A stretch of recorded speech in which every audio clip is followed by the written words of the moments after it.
गुरु गोविंद तो खड़े काके लागो पाए।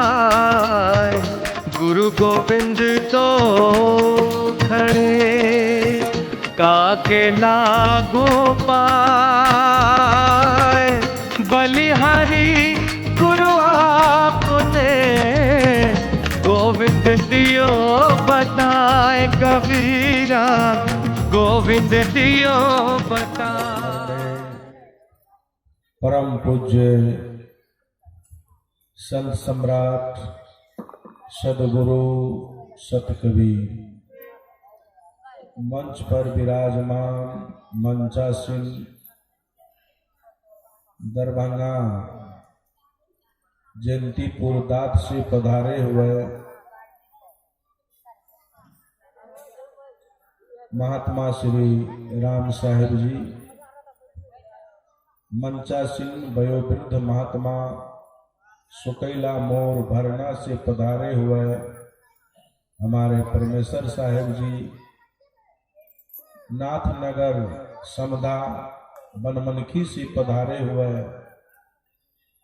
हमारे शालिग्राम साहेब जी, खाबद कन्हैली से पधारे हुए कृष्ण बाबू, मंच का अध्यक्षता कर रहे हमारे रामचंद्र साहेब, स्थानीय महात्मा हमारे बैजनाथ साहेब, अन्य संत महात्मागण, सत्संग पंडाल में बैठे हुए सत्संग मानसरोवर के हंसगण, भक्तिमयी माताएं, बहनें एवं प्यारे बच्चों, कुशमहल ग्रामीण वासियों, आज सत्संग का दूसरा दिन है और दूसरे दिन के प्रातःकालीन सत्र में हम लोग बैठे हुए हैं। बहुत देर से सदगुरु की स्तुति, विनती, प्रार्थना, ध्यान, बीजक पाठ, साथ साथ भजन और विचारों के गहराई में आप लोग डुबकी लगा रहे थे। कुछ देर तक और डुबकी लगाए। सत्संग का नियम होता है, शुरू में स्तुति होती है, वंदना होता है, प्रार्थना होती है। स्तुति, वंदना, प्रार्थना सत्संग का अंग है। लाखों काम छोड़ करके सत्संग में जाना चाहिए। स्तुति, विनती, प्रार्थना में भाग लेना चाहिए। बच्चा जब स्कूल में पढ़ने के लिए जाता है तो पहले प्रार्थना की घंटी लगती है। जितने भी बच्चे हैं प्रार्थना करने के लिए खड़े हो जाते हैं। सब आदमी को प्रार्थना करना चाहिए। बहुत आदमी प्रार्थना को टाल देता है, तो अभी प्रार्थना हो रही है, अभी क्यों जाएंगे सत्संग में। प्रार्थना को नहीं टालना चाहिए। ध्यान होता है, ध्यान भी सत्संग का अंग है, इसलिए ध्यान में भी भाग लेना चाहिए। ध्यान माने होता है चित्त शुद्धि, स्मरण, ख्याल, याद, जागरण। ध्यान दो वस्तु से सिद्ध होता है, ध्याता, ध्येय, उसके बाद में होता है ध्यान। आज का ध्याता कौन है? ये कुशमोहल ग्रामीण समाज है। अब ध्याए हैं साधु महात्मा को, तब साधु महात्मा आपके बीच आए हैं। बोलचाल की भाषा में कहा गया है कि जेकर मन पाए तेकर आगना जाए। जिसका मन लोग पाता है उसी के यहाँ लोग न जाता है, और जिसका मन नहीं पाता है उसके यहाँ कोई जाता है? नहीं जाता है। नेपाली भाषा में कहा गया है कि तो चीता मो पूरा गरछो। आप चिताएंगे तो सदगुरु उसको पूरा करेंगे। याद का उल्टा होता है दया। जिसको आप याद करेंगे वही आपके ऊपर दया करेंगे। तो आज का ध्याता हमारे कुशमोहल ग्रामीण समाज है। ध्याता के पीछे कुछ ध्येय होता है। कोई भी कार्य होता है उसका कोई मूलभूत कारण होता है। कारण का गुण कार्य में समाहित रहता है और उसी अनुपात में कार्यवाही होती है। मैं जो बोल रहा हूं इसका भी कारण है, आप लोग जो सुन रहे हैं इसका भी कारण है। हर कार्य के पीछे उसका कारण छिपा रहता है, बिना कारण से कोई काम नहीं होता है। नेपोलियन बोनापार्ट ने कहा कि मानव के लिए कोई चीज असंभव नहीं, असंभव शब्द मूर्खों के डायरी में है, लेकिन लगन, परिश्रम और प्रयास चाहिए। इसी को सदगुरु कबीर साहब ने कहा कि करत करत अभ्यास को जड़मति होत सुजान, रसड़ी आपत जात है सिल पर परत निशान। अभ्यास करना चाहिए, लगन होना चाहिए, इसलिए धैर्य आपका मजबूत होना चाहिए, संकल्प आपका मजबूत होना चाहिए, सोच आपका मजबूत होना चाहिए। उसके बाद में होता है ध्यान। ध्यान का मतलब ख्याल रखना, तो ध्यान में भी भाग लेना चाहिए।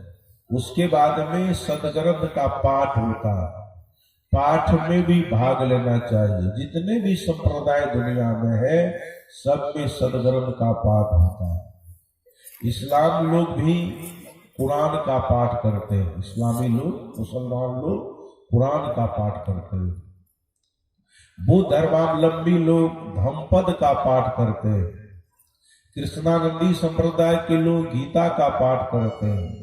रामानंदी संप्रदाय के लोग रामायण का या रामचरितमानस का पाठ करते हैं।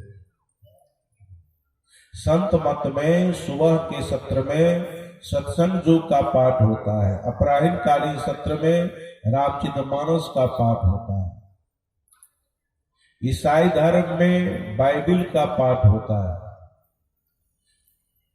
और आर्य समाजी में सत्यास प्रकाश का पाठ होता है। राधा स्वामी संप्रदाय में सार वचन का पाठ होता है। सिखों में अंतिम गुरु गुरु गोविंद सिंह हुए हैं। गुरु गोविंद सिंह का जब देहावसान होने लगा, अंतिम समय आया गुरु गोविंद सिंह का, तो पूरे शिष्य मंडली को बुला करके गुरु गोविंद सिंह ने कहा कि मेरे बाद में कोई गुरु नहीं होंगे, आप लोग ग्रंथ को ही गुरु मानेंगे। अब बड़ी श्रद्धा के साथ सिख धर्मावलंबी लोग गुरु ग्रंथ साहिब का पाठ करते हैं।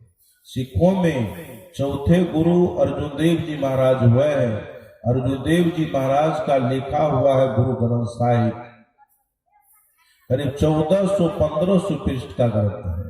सब आदमी उसको पाठ नहीं कर सकते हैं जो आदमी सूचाचार में जीते। हर आदमी को सूचाचार में जीना चाहिए और सदग्रंथ का पाठ करना चाहिए। पाठ भी सत्संग का अंग है। आज समाज में ध्वनि प्रदूषण फैल गया है, गाली गलौज, हल्ला फसाद, करोड़िया कटौज आदमी करता रहता है। ध्वनि प्रदूषण, ध्वनि प्रदूषण को दूर करने के लिए सदग्रंथ का पाठ बहुत जरूरी है। बहुत जगह तो मैं देखता हूँ 24 घंटा तक लोग पाठ करवाते रहते हैं। पाठ भी करना चाहिए। सदगुरु कबीर साहब के पंथ में बीजक का पाठ होता है। कबीर साहब का मुख्य ग्रंथ बीजक है। ऐसे कबीर साहब के नाम पर बहुत से ग्रंथ है, लेकिन मुख्य ग्रंथ साहब जी का बीजक है। कबीर साहब के मुंह से निकली हुई वाणी। जिस समय सदगुरु कबीर साहब थे तो कबीर साहब बोलते थे और कबीर साहब के शिष्य लोग उसको लिखते गए, लिपिबद्ध करते गए। उसी ग्रंथ का नाम हुआ बीजक। हर आदमी को बीजक पढ़ना चाहिए। कबीर साहब का दार्शनिक ग्रंथ। बीजक का अर्थ होता है जैसे कोई सेठ होता है, कोई साहूकार होता है, कोई धनी मनी आदमी होता है, उसके पास में बहुत सी संपत्तियां होती हैं। वो संपत्ति को, वो धन को यदि पता लगाना हो तो उनका बीजक देखना है। बीजक से ही उनका धन का पता लगता है। कहा गया है कि बीजक बतावे बीत को, जो बित गुप्ता हो, ऐसे शब्द बतावे जीव को, बूझे बिरला को। बीजक बीत को बताता है। बीत का मतलब होता है धन। जो धन गुप्त है, धन भी 3 प्रकार के माने गए हैं। एक तो होता है सांसारिक धन, जिसको हम लोग कहते हैं रुपया, पैसा, जमीन जायदाद, महल, अटारी, हीरा, लाल जवाहरात, गाय, बैल, भैंसी, हाथी, घोड़ा। आज के जमाना में है मोटरसाइकिल, कार, बस, ट्रक, जीप, ट्रैक्टर, थ्रेसर। ये सब जिसके पास में हो, लोग कहते हैं बहुत धनी बनी आदमी। ये संसारिक धन। दूसरा धन है स्वास्थ्य धन। धन दौलत आपके पास में बहुत है, लेकिन स्वास्थ्य अच्छा नहीं है, स्वास्थ्य बढ़िया नहीं है, तो धन रहते हुए भी धन का उपभोग आप नहीं कर पाए। खाने के लिए नाना प्रकार की मिठाइयां बनी हैं, 56 व्यंजने बने हैं, लेकिन डॉक्टर आपको मना कर दिया। बहुत आदमी को मैं देखता हूं कि जामुन आठी का फर भी खाना पड़ रहा है, जौ का फर भी खाना पड़ रहा है। उन्हीं के धन से उनका नौकर चाकर रसबड़ी उठोना खा रहा है, रसगुल्ला खा रहा है, बेचारा को जामुन आठी का फर भी खाना पड़ रहा है। धन रहते हुए भी आदमी धन का उपभोग नहीं कर पाता, स्वास्थ्य के अभाव में। इसलिए दूसरा धन आदमी का स्वास्थ्य धन है। हेल्थ इज वेल्थ, स्वास्थ्य ही धन है। स्वास्थ्य जिसका बढ़िया है, हठा कठा शरीर है, कहीं भी कमाता है, खाता है, दंदनाता है, कोई चीज की चिंता फिक्र नहीं। स्वास्थ्य भी आपका बढ़िया है, धन दौलत की कोई कमी नहीं है, लेकिन चरित्र आपका ठीक नहीं है। तीसरा धन आदमी का चरित्र धन है। चरित्र आपका सही नहीं है और समाज में चलते हैं तो समाज के लोग आपको शिकायत करते हैं, आपके नाम पर 100 खपरी नित्य फोड़े जाते हैं, आपके नाम पर लोग थूक फेंकते हैं, खखार फेंकते हैं, खपड़ी फोड़ते हैं, तो सब धन आपका बेकार। तीसरा धन मनुष्य का चरित्र धन है। Good character is the main foundation of life. सदाचार जीवन का प्रधान स्तंभ। संत सदाचार के धनी होते हैं, चरित्र के धनी होते हैं। बड़ा बढ़िया पाठ आप लोग किए। आचार्य धर्म स्वरूप साहब का पद है कि सबसे उत्तम भूषण ज्ञान, धारण करो चरित्र। सबसे उत्तम भूषण क्या है? चरित्र। और चरित्र निर्माण के लिए ही सत्संग का आयोजन होता है। हमारा चरित्र बढ़िया हो। If wealth is loss, nothing is loss. If health is loss, something is loss. If character is loss, everything is loss. यदि आपका धन खोआ, धन को चोर चोरी करके ले जाए, डकैती करके ले जाए, तो धन के लिए उतना चिंता आदमी को नहीं करना चाहिए। धन तो हाथ का मैल है, कमाइएगा धन फिर हो जाए। यदि स्वास्थ्य आपका चला गया तो समझिए कुछ चला गया। यदि आचरण आपका चला गया, चरित्र आपका चला गया, तो समझिए आपको सब कुछ चला गया। संत चरित्र के धनी होते हैं और चरित्रवान आदमी चले भी जाते हैं तो पर भी उसका नाम संसार में अमर रहता। आज कबीर नहीं है, कबीर को हम देखे भी नहीं है। इसमें जितने भी लोग बैठे हैं, कोई आदमी कबीर को देखे है? 1455 विक्रम संवत में सदगुरु कबीर का प्रादुर्भाव हुआ। कोई आदमी नहीं देखे। कितने दिन हो गए? 500-600 वर्ष हो गए कबीर साहब को। लेकिन कबीर आज पूरे विश्व में 20 करोड़ कबीरपंथी, 20 करोड़ आदमी कबीर साहब के पद चिन्ह पर खड़े हैं। एक देश है, वो देश का नाम है वेस्ट इंडीज। वहां की 1/4 कबीरपंथी। महाराष्ट्र में 42 गांव है, रघुवंश परिवार से जुड़े हुए हैं। 42 गांव टोटल खांटी कबीरपंथी, बकड़ पोसा कबीरपंथी नहीं। अभी कबीरपंथी या बकरी छकड़ी पूछते हैं। गाड़ा में कंठी, माथा में तेल, दूरा पर बकरी गोसाई के याद है। जे पोसे बकरी तेकर घर रहे सखड़ी। इसलिए बकरा पोसा कबीरपंथी मत बनो। साधु होना है पक्का हो के खेल, कच्चा सरसों पेड़ के खड़ी भया न तेल। कहाँ सरसों को पेड़िएगा तो न खड़े होगा न तेले होगा, न ही पार न वही पार। कबीर साहब को विचार को जीवन में उतारो। बकरी छकड़ी मत पोसो। 8 प्रकार के हिंसक होते हैं, घातक होते हैं 8 प्रकार के। क्रेता मांस को कीनने वाला, विक्रेता मांस को बेचने वाला, अनुमानता जहां पर मांस की बातचीत उसमें अनुमति देने वाला। 4 में होता है मांस को पैसा गिनने वाला। 5 में होता है मांस को काटने वाला। 6 में होता है मांस को भूजने वाला। 7 में होता है मांस को परोसने वाला।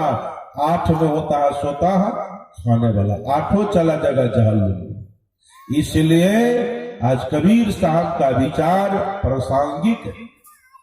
नेपाल के खोह में कबीरपंथी है, पहाड़ी समाज में कबीरपंथी है। सखुआ के मन में उर्लाबाड़ी पड़ता है, नेपाल के सबसे पूर्वी क्षेत्र है। उर्लाबाड़ी उतर करके जाना पड़ता है मधुमाला। मधुमाला में सम्मेलन हुआ था, उस सम्मेलन में गया था 3 साल पूर्व। भारत के भी बड़े बड़े विद्वान लोग गए थे, पहाड़ी समाज के लोग, भूटान के लोग आए थे। वो लोगों ने कहा हम लोग हिंदी नहीं समझते, हम लोग को नेपाली भाषा में प्रवचन सुनाइए। वहां मैंने नेपाली भाषा में प्रवचन किया। सब आदमी हमको चुन दिया कि साहब आप तो नेपाल के हैं, हम लोग तो नेपाली नहीं जानते हैं, आप ही प्रवचन कीजिए। तो वहां मैंने नेपाली भाषा में प्रवचन किया। वो लोग बहुत प्रभावित हुए और हमको कहा कि तपाई गुरु हुनु छा। मैंने कहा हाँ मैं गुरु छू। बहुत खुश हुआ। गुरु को लोग बहुत मानते हैं और जो भी लोग आते थे मंच पर तो खाली हाथे नहीं आते, कुछ ले करके आते थे। सेब और संतरा को तो ढेर लगा दिया मंच पर और खाली हाथे कुछ दरब लेकर के आते थे। सत्संग में आप जाते हैं तो खाली हाथे नहीं जाना चाहिए। संत सदगुरु को खाली हाथे दर्शन नहीं करना चाहिए। जो कछु नहीं बनी आवे पत्र पुष्प फल भेंट चढ़ा। एक माता जी थी, वो जीवन में किसी को कुछ नहीं देती। तो जो आदमी जीवन में किसी को कुछ नहीं देता है उसके यहाँ कोई नहीं जाता, कोई नहीं जाता था। भिखमंगा उसके यहाँ नहीं जाएगा, भिखमंगा भी जाएगा वो मन नहीं पाएगा उसका, तो लौट दो, यहाँ कुछ मिलने वाला नहीं। कोई नहीं जाता था। धोखा से एगो महात्मा जी चले। महात्मा जी को भी जानकारी रहती, मालूम रहता तो महात्मा जी उसके यहाँ नहीं जाते।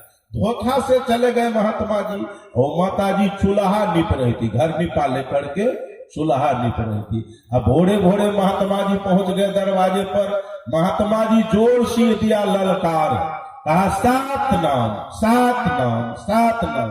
वो अंदर से माता जी कहती है बाप तबा का धगल से भोरे भोरे ठट नाम करे पिठा पहल मान दे छो कमा करने क्या ले छो ठट नाम करे छे। महात्मा जी ने कहा कैसा आदमी है, कैठा आदमी है, कैठा आदमी है। महात्मा जी को लुलिया लेती है। वो महात्मा जी वहां से चल दिए। वो महिला पीछा भी करती है और घर निपा फेंक दिया महात्मा जी के देह पर। महात्मा जी को गाले में घर निपा चिपट गए। महात्मा जी ने सोचा दान में हमको घर निपे मिला है, भागे महात्मा जी वहां से। लेकिन दुनिया में जितने वस्तुएं हैं, जितने चीजें हैं, सब काम में आते। महात्मा जी ने क्या किया, घर निपा वाला कपड़ा में 3 भट्टी साबुन लगाया, 3 बार लगाया साबुन, कपड़ा को चकाचक कर दिया। धूप में सुखा करके और कैंची से कपड़ा को काट करके बत्तीहर बनाते हैं, बत्ती। डेली महात्मा जी घर निपा वाला कपड़ा को लेकर के आश्रम पर सांझ देते थे। तो जो घर निपा वाला कपड़ा जलता गया, अब महिला का विचार बदलता गया। जिसने पूरा कपड़ा जल गया, एगो पड़ोसी थी बुढ़िया, देखते हैं ना कितनी बढ़िया थी सब। इनको जहां भी देखता हूँ सबके आगे में कितने शांत भाव से, देखिए कितनी बढ़िया से साधु की वाणी को सुन रही है। सत्संगी है, सत्संगी, एक भी सत्संग को नहीं छोड़ती। ऐसे ही बूढ़ी माँ थी, वो बड़ी सत्संगी थी। वो बूढ़ी माँ के पास वो चली जाती है, अरे दीदी वो दिन जो महात्मा जी आयल रहे से कता का महात्मा रहे बल्कि की बात है कनिया आई महात्मा के तू बड़ा खोजे छ तोरा महात्मा से तो कोनो लगाव नहीं रहो कोनो तालुका आई बड़ा तू खोजे छ की बात है कनिया बल्कि दीदी बड़ा जुलुम भगले आई 15 दिन पहले एक महात्मा आए दरवाजा पर महात्मा कल के सतनाम सतनाम सतनाम हमारे यही चूल्हा निपे वो महात्मा जी के हम बहुत बात कह दिली दीदी लेकिन जब बात छे महात्मा कोनो जवाब नहीं दिल के कुछ बात नहीं महात्मा हमरा कुछ नहीं कहल अब घर निपा वाला कपड़ा फेंक दिलिए महात्मा के देह पर महात्मा के गाले में चिपेट गए घर निपा वो की कहे थे मने मने महात्मा जी वही दिन से दीदी हमरा नींद नहीं हुई रात का जो सोचे छी से वह बात हमारा मन पर छटपट छटपट छटपट करे वो बूढ़ी माँ कहती है सत्संगी माती बूढ़ी कल के कनिया तो जुलुम कर बाप जा कनिया नरक तो तोरा हेवे कर तो लेकिन नरकों में तोरा ठेलम ठेला है तो कसम कस तो नरकों में तोरा जगह बड़ी मुश्किल है दीदी बड़ा जुलुम हो गए अच्छा दीदी कहूं तो महात्मा रहे कतल कल के फलना कुट्टी पर के महात्मा रहे बड़ा सुदगर महात्मा छे हमरो ये आवे छे महात्मा हमरा सबके जे जुड़े से द दे छे आ बड़ा बढ़िया सत्संगी महात्मा छे लेकिन कनिया तो जुलुम कर दल वो पता लगा करके महिला चल दिया महात्मा की तरफ महात्मा जी देखते हैं स्नान करके चंदन लगा रहे थे देखते ही महिला आ रही आज आश्रम की तरफ यही महिला है महिला भी कहती यही महात्मा जी है क्या बात है जो आज आश्रम की तरफ आ रही है वो आ करके महात्मा जी के चरण पर गिर जाती साहब हमको माफ कर दीजिए साहब जी बड़ी हमसे भूल हो गई बड़ी गलती हो गई है साहब जी माफ कर दिए महात्मा जी कहते हैं रे माफे माफ है साधु को कोनो राग दोष रहता है छल कपट कोनो बात नहीं रहता नहीं साहब हमको माफ कर दीजिए हमको भी माला दे दीजिए हमको भी कंठी दे दीजिए हमको भी हम भी भजन करेंगे वो महिला का विचार बदल गया क्यों बदला जानते हैं वो घर निपा वाला कपड़ा जो दान में दिया आप लोग के सहयोग से ही सत्संग हुआ है तन से मन से धन से आज सेवा कर रहे हैं आपका जीवन सत्संग में आप जाते हैं तो तन से मन से धन से संतों की सेवा करनी चाहिए आज कबीर साहब का विचार पूरे विश्व में फैला हुआ है आज वैज्ञानिक लोग भी कबीर साहब के विचार पर चल रहे हैं चूंकि कबीर साहब जो 500 वर्ष पहले जो बात कहा आज विज्ञान उसको साक्षात्कार करके दिखा दिया कबीर साहब एक वैज्ञानिक संपन्न संत थे और की वाणी कट जाती है गीता की वाणी कट जाती है बहुत टीका टिप्पणी है गीता पर रामचरितमानस की वाणी कट जाती है बहुत टीका टिप्पणी रामचरितमानस पर हिंदू धर्म के पथभ्रष्ट गोस्वामी तुलसीदास पढ़िए उस पर बड़ी टीका टिप्पणी हो रही है बाइबिल की वाणी कट रही है कुरान की वाणी कट रही है लेकिन विश्व का कोई भी फिलोसफर आज तक कबीर साहब की वाणी पर कलम नहीं चला सकता कबीर ने कहा जजमेंट है जजमेंट आकाट है जैसे एक नौकरानी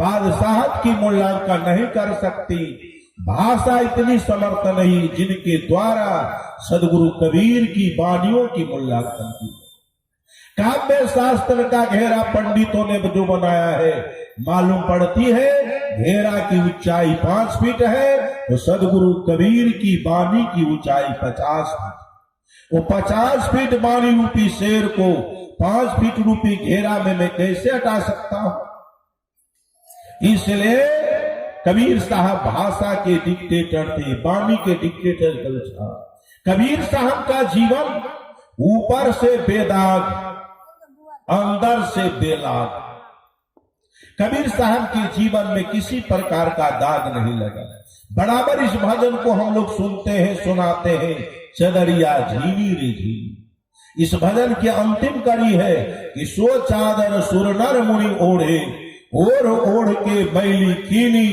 ताही कबीर जतन से ओढ़े ज्यों का त्यों धर देनी चदरिया झीनी रे झीनी किसी प्रकार का दाग नहीं लगा कबीर साहब किसी में चिपके हुए नहीं थे किसी के गुलाम कबीर साहब नहीं थे आज कोई मंत्र का गुलाम, कोई जंत्र का गुलाम, कोई तंत्र का गुलाम, कोई राजा का गुलाम, कोई रानी का गुलाम।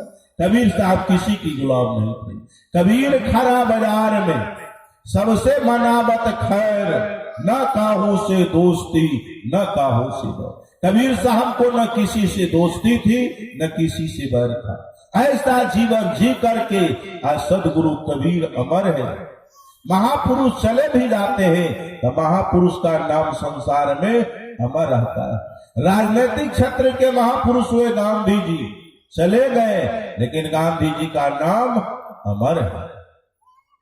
पार्लियामेंट में प्रस्ताव रखा गया कि रुपया जो छपेगा, रुपया पर किन आदमी का पिक्चर देना चाहिए। निर्णय हुआ कि गांधी जी का पिक्चर दिया जाए। आपके वर्तमान प्रधानमंत्री नरेंद्र मोदी ने नोट को अदल बदल कर दिया। आपके यहाँ नोट अदली बदली हो गई। बहुत आदमी के अंदर में संदेह था, सस्पिशन था, शंका थी, शायद प्रधानमंत्री गांधी जी को हटा तो नहीं देंगे नया नोट में से, लेकिन हटाया नहीं, उसमें 4 चांद लगा दिया। पहले गांधी जी पुराना नोट में साइड में थे, लेकिन जो भी नया नोट निकला है वो गांधी जी को बीच में कर दिया है।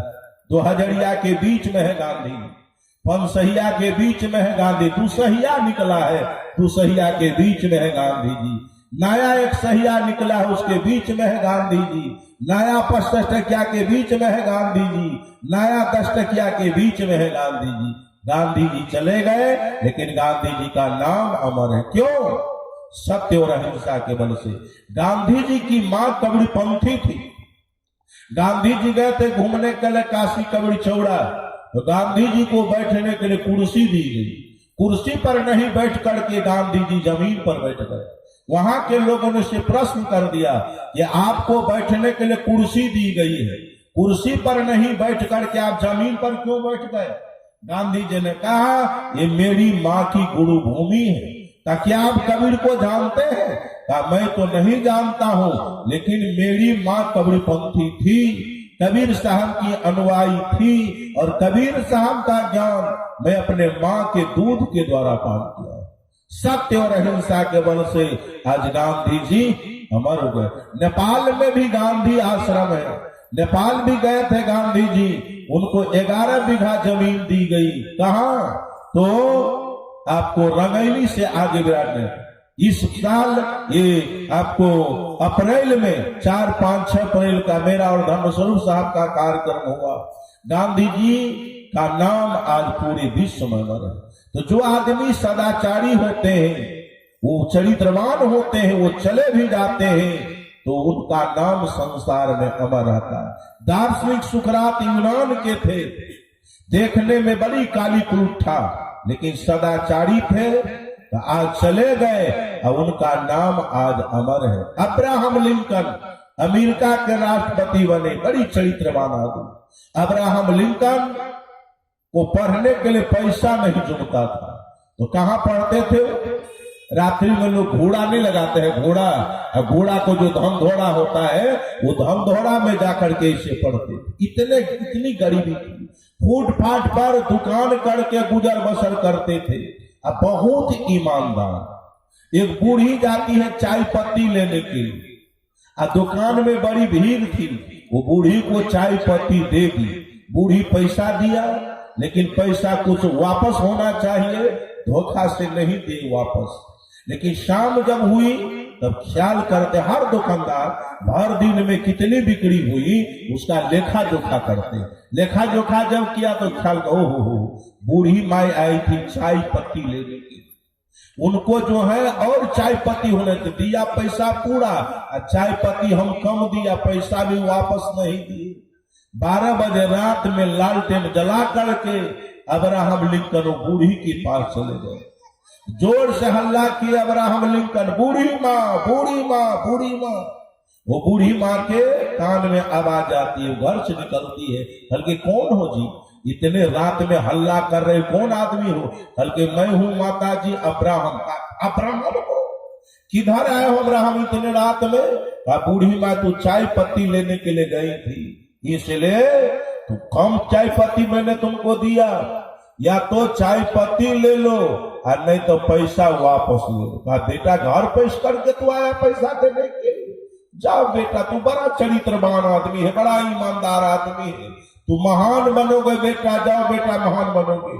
वही अब्राहम लिंकन अमेरिका का राष्ट्रपति बने, चाय पत्ती बेचने वाला, फुटपाथ पर दुकान करने वाला आदमी अमेरिका का राष्ट्रपति, और ईमानदार थे अब्राहम लिंकन। महापुरुषों की जीवनी से भी हम लोग को ज्ञान सीखना चाहिए। हर महापुरुष को जीवनी को पढ़ो। अभिलाष साहब ने लिखा है संसार के महापुरुष, उसमें अब्राहम लिंकन का नाम आया है, सुकरात का नाम आया है। सुकरात की पत्नी थी झमटी, और सुकरात बड़े दार्शनिक थे। सुकरात के सभा में बड़ी भीड़ होती थी, लाख लाख आदमी को डेली संबोधित करते थे सुकरात, लेकिन पत्नी थी कर्कशा। कहीं से सुकरात आते थे प्रवचन दे करके, सत्संग करके, पत्नी 100 गाली नित देती थी।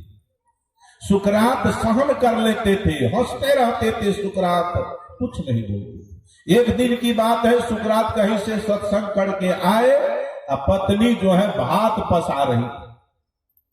तो माँ बहन क्या करती है, चावल को जो धोती है ना धो, उसी में मार पसा रही थी। और सुकरात चला है सत्संग करके शाम के समय में, गाली तो सुकरात की पत्नी देवे करती है। और उस दिन क्या किया, तो सुकरात के ऊपर बरस जाती है, वो जो है सो मार भी उसके देह के ऊपर उधर। सुकरात हंसने लगा। महापुरुष लोग कहते थे कि जो मेघ गरजता है वो बरसता नहीं, लेकिन आज महापुरुष का वचन तो फेल हो गया। इतना दिन तो वो गरज करके ही रह जाती थी, लेकिन आज बरस भी गई। जो मेघ गरजता है न, ढनढनाता है, वो नहीं बरसता है। बरसने वाला मेघ चुप्पे चाप रहता है, गम से बरसता है, और ढनढना करके वो चला जाता है। लेकिन महापुरुष का वचन अब तो फेल हो गया। ये बरसे करके इतने दिन रह जाती, गरज करके ही रह जाती थी, लेकिन आज बरस भी गई। ये बात जब कहा, ये का एक झमटी का जीवन बदल गया। झमटी अफसोस कर, इतने ईमानदार हमारे पति ने, इतने चरित्रवान। मैं भी जानती हूँ मेरे पति के सभा में बड़ी भीड़ होती है, इतने बड़े विद्वान पति, इतने बड़े दार्शनिक। अब मैं कैसी हूँ जो पत्नी को डेली गाली देती है। सुकरात को चरण पकड़ लिया था पति ने, मैं बहुत आभारी हूँ, हमको माफ कर दीजिए पति ने, मुझसे बड़ी गलती हो गई। सुकरात हाथ पकड़ लिया, पत्नी माफे माफ है। अरे बहुत दिन का भूला हुआ आदमी शाम में लौट करके चला आता है, वो आदमी को भूला हुआ नहीं कहना चाहिए। ऐसे गलती सबों से हुआ कर, गलती सबसे हो जाती है, लेकिन गलती का सुधार करना चाहिए। कभी कभी हम भोजन करते हैं, भोजन करते समय दांत क्या करता है, उंगली को काट लेता है धोखा से। कोई आदमी ऐसा हुआ है, लाओ लोढ़ी दांत को तोड़ लो, दांत भी अपना है, उंगली भी अपनी है। कभी कभी भोजन करने के समय असावधानी हो जाती है, जीभ को भी दांत काट लेता है। जीभ को नहीं काट लेता है दांत। कोई आदमी ऐसा हुआ है, लाओ लोढ़ी दांत को तोड़ दो, दांत भी अपना है, जीभ भी अपनी है। समाज में है, परिवार में है, कभी पत्नी से भूल हो जाती है, कभी पति से भूल हो जाती है, कभी जो है बेटा से भूल हो जाती है, कभी पुतहू से भूल हो जाती है, कभी सास से भूल हो। परिवार में सुमति होना चाहिए, आपस में लड़ाई झगड़ा नहीं होना चाहिए। एक साथ उठो, एक साथ बैठो, एक साथ खाओ, एक साथ चलो। संत आपको जोड़ते, इसलिए संत सुमति, रात में मैंने कहा था संत सुमति प्रदान करते। इसी उद्देश्य से सत्संग का आयोजन होता है। भूल को हम सुधारे, जिसमें कुछ भूल नहीं भगवान उसी को कहते हैं। जिसमें किसी प्रकार की भूल न हो उसका नाम भगवान। भूल है पर माने नहीं, शैतान उसी को कद भूल है, और भूल को स्वीकार नहीं करता, भूल को नहीं मानता, उसका नाम शैतान होता है। भूल मिटाना जो चाहे इंसान उसी को कर भूल है, और सत्संग में आकर के उसको मिटाना चाहता है, सुधारना चाहता है, उसका नाम इंसान है। भूल करे पर दंड मिले, विधान उसी को कहते। भूल कीजिएगा तो आपको दंड मिलेगा। जो जो आदमी भूल किया सबको दंड मिला है। प्रकृति आपको माफ नहीं करेगी। भूल करे पर दंड मिले, विधान उसी को कहते हैं। घट घट में चेतन वास करे, राम उसी को कहते हैं। संतों का जहां सत्संग मिले, चार धाम उसी को कहते हैं। माता पिता और गुरु को नित्य सेवा करे, संतान उसी को कहते हैं। इसलिए ये भूल को सुधारने के लिए ये सत्संग का आयोजन होता है। और कबीर साहब के दर्शन में सब बात है। कबीर एक दृष्टि है, कबीर एक प्रकाश है, कबीर एक सुलझाव है, कबीर एक समाधान है। बीजक बता दे बीत को, जो बीत गुप्ता हो धन गुप्त है। बताते कैसे है? ऐसे शब्द बता दे जीव को बूझे। शब्द क्या है? शब्द सांकेतिक भाषा है। शब्द के माध्यम से आदान प्रदान होता है। शब्दे से गुरु होते हैं, शब्दे से चेला होता है, शब्दे से मास्टर होता है, शब्दे से विद्यार्थी होता है, शब्दे से श्रोता होता है, शब्दे से वक्ता होता है। इतना बड़ा पंडाल आपने लगाया क्यों? शब्द को सुनने के लिए, सुनाने के लिए। संत महापुरुषों को बुलाया है शब्द को सुनाने के लिए। शब्द में बहुत बड़ी शक्ति होती है। अंग्रेजी का विद्वान ने लिखा कि sound is the basic energy which can be converted into the other energies like as light, electricity, etc. आवाज शब्द जो है जो मूल शक्तियां है। जैसे प्रकाश एक शक्ति है, विद्युत एक शक्ति है, उसी प्रकार शब्द एक प्रकार की शक्ति है। हमारे गायक लोग, हमारे शालिग्राम साहब जी भजन गाते, अरजी भजन कि गुरु पैया परू नाम के लखा दीजिए। बीच में एक पंक्ति आती है कि जन्म जन्म के सूतल मनवा, शब्द के मार से जगा दीजिए हो। गुरु पैया परू नाम के लगा। गुरु क्या करते हैं? शब्द के माध्यम से गुरु आपको शक्ति को जगाना चाहते हैं। शक्ति है आपके अंदर, लेकिन शक्ति सो गई है। गुरु का काम है शक्ति को जगा देना। शक्ति जग जाती है तो गुरु गुर अचेला। इसलिए अब लाइन भी कट गया है।